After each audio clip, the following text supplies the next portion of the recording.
ये तो बहुत बड़ा फेलियर है। एक तरफ तो 5 अगस्त 2019 के बाद जो दावा किया था बीजेपी सरकार ने कि यहाँ पे अमन होगा, यहाँ पे हालात ठीक हो जाएंगे, यहाँ पे डेवलपमेंट होगा, यहाँ पे रोज़गार मिलेगा, लेकिन कुछ नहीं हुआ है। बल्कि लोगों को यहाँ मारा जा रहा है। रोज़ यहाँ एक दो लोगों को, बेगुनाह लोगों को मारा जा रहा है। मुझे लगता है कि ये टोटली फेलियर है सिक्योरिटी इस गाँव में।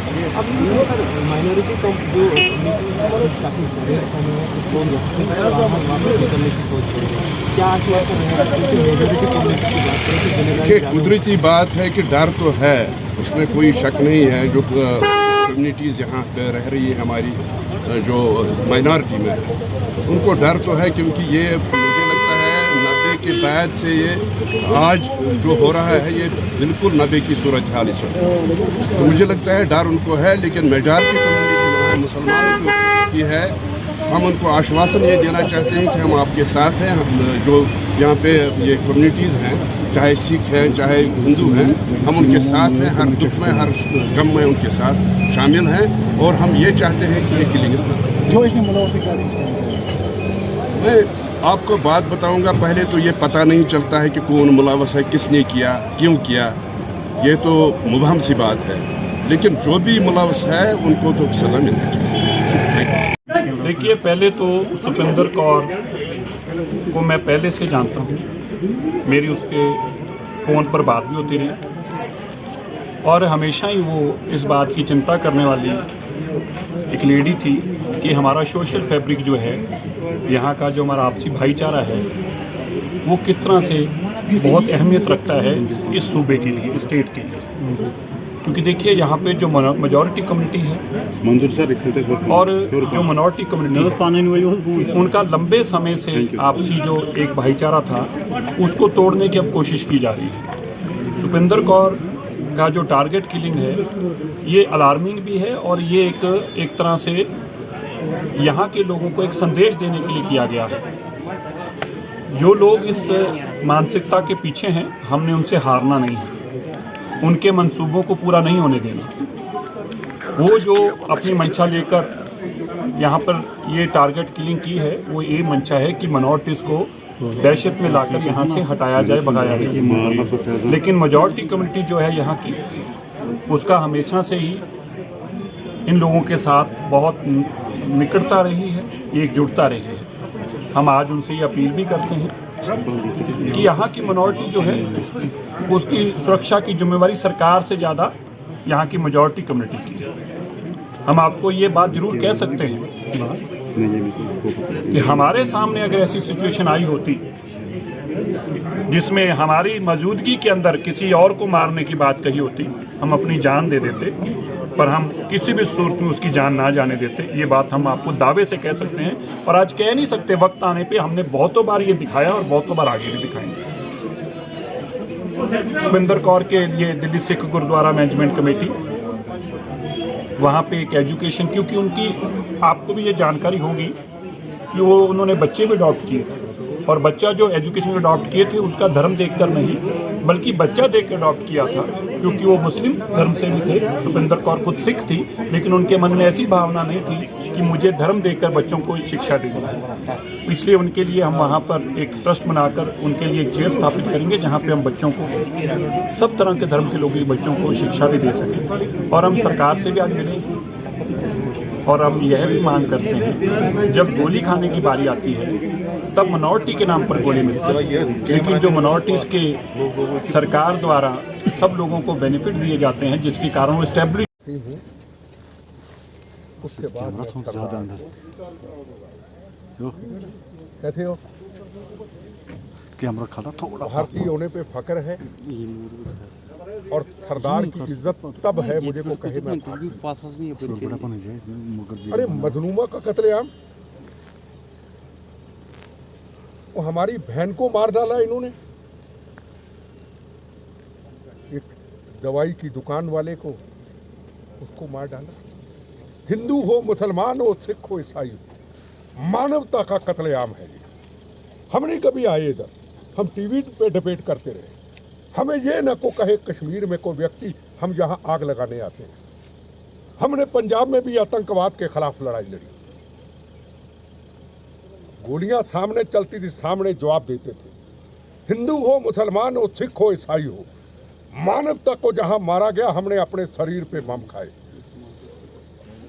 पर हमने अपने रास्ते को कभी नहीं छोड़ा।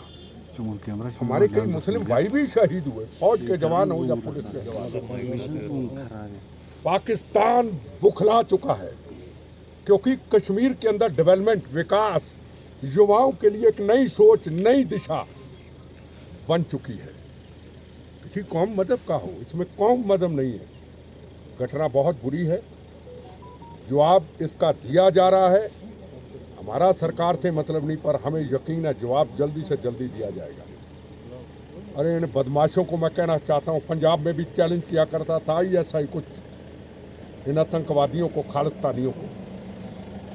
देख लीजिए मेरा उस वक्त का इतिहास, जब 93 में मेरे ऊपर दिल्ली ब्लास्ट हुआ, 38 बेगुनाह लोग शहीद हुए, 90 जख्मी हुए और पाकिस्तान के बॉर्डर को घेरा था हमने। 1.5 लाख की भीड़ को लेके, हिंदू, मुस्लिम, सिख, ईसाइयों के खून के तिरंगे झंडे को लेकर के सामने बैरिकेड था। कहते गोली चलाएंगे, बेटा को गाली देना बंद करो। मैं कहा तेरे लोहे का गेट तोड़ के तेरे लाहौर में तिरंगा झंडा लेके घुस जाएंगे, तेरी गोलियां भी खत्म हो जाएंगी। फिर आए थे जम्मू, फिर आए थे गंगानगर, फिर गए थे कच्छ बॉर्डर, इनको घेरा था हमने। हम वो बेटा हैं, हम कहते हैं करके दिखाते, चैलेंज करता है इनको।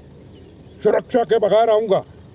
वो मेरी बेटी, वो मेरी बहन, शहीद की बेटी बोली थी, वो नहीं, वो बाद में, पहले मैं आवाज देता हूँ, चैलेंज करता हूँ।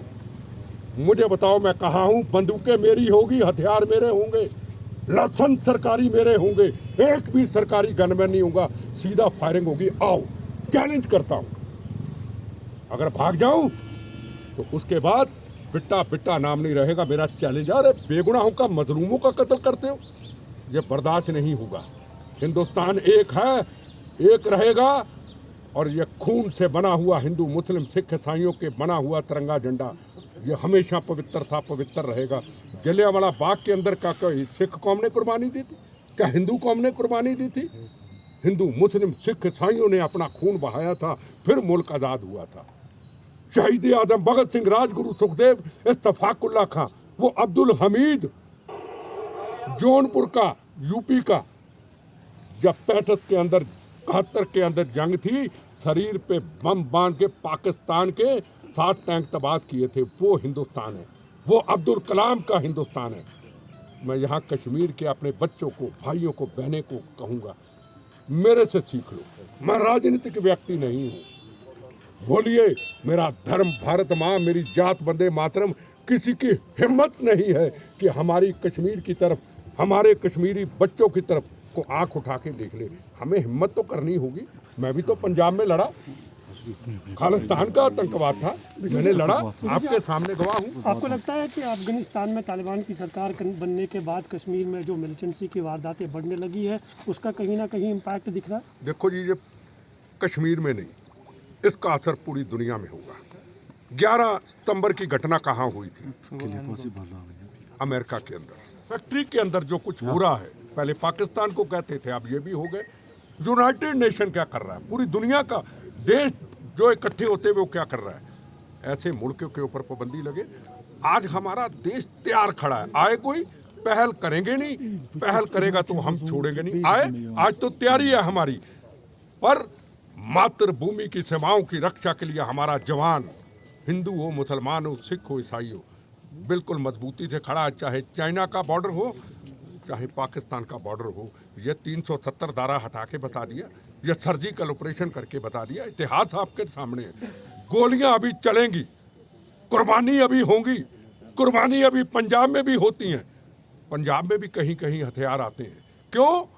ISI के जो मंसूबे थे वो समाप्त हो चुके हैं। हमें घबराना नहीं है, और एकदम भावुक होके गलत भाषा का प्रयोग करना वो ठीक नहीं है।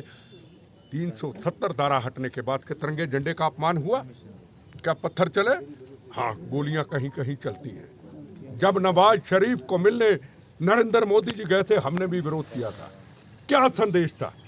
पाकिस्तान में भी शांति चाहते हैं, यहाँ भी शांति है, वहाँ भी आम मानवता का कत्लेआम ना हो, यहाँ भी ना हो। क्या हुआ? हमें पता था ये होगा। दीनानगर की घटना, पठानकोट की घटना, उसके बाद फायर ऐसा जारी है कि अभी तक जारी है। पुलवामा की घटना की थी ना इन्होंने कि पुलवामा को कह के हिंदुस्तान को डरा देंगे, हिंदुस्तान की सुरक्षा फोर्सेस और फौज को डरा देंगे। एक पुलवामा में 40 शहादतों के बाद हमें क्या मिला? 370 धारा। वो जवान शहादत का जाम पी गए और 70 धारा चैलेंज करके इनको मैं कहता हूँ।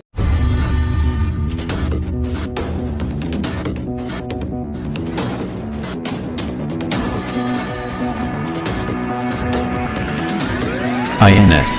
Extremely fearless journalism.